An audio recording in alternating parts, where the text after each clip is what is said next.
Rummikub, how to play. The object of the game is to have the most points after a predetermined number of rounds. Usually it's 3 to 5 rounds.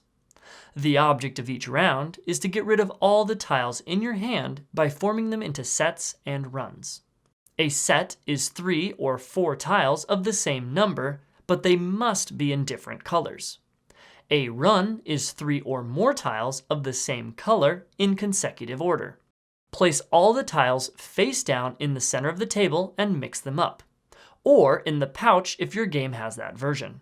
Each player picks a tile, and the player with the highest number goes first, then play proceeds clockwise. Return the tiles and mix them up. Then each player picks 14 tiles and places them on their rack.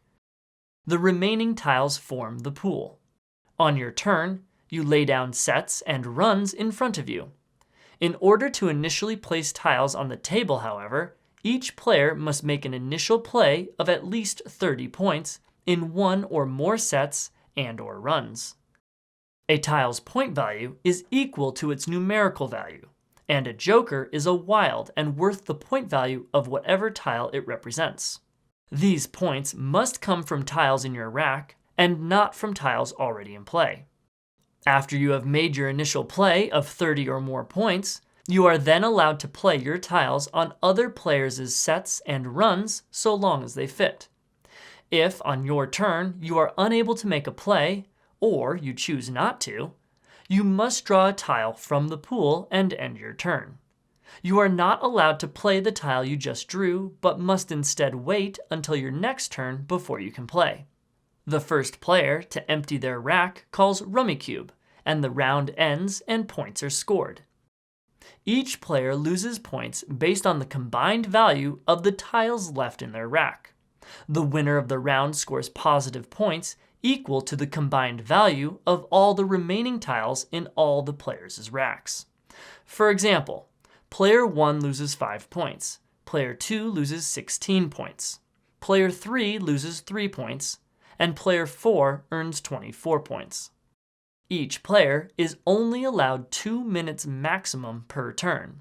If a player exceeds that time limit, then they draw a penalty tile and end their turn without playing.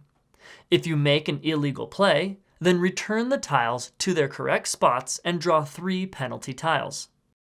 You are allowed to manipulate face-up sets and runs from all the players in order to play, breaking them up and rearranging them so long as legitimate sets and runs remain at the end of the turn and that there are no leftover or incomplete sets or runs.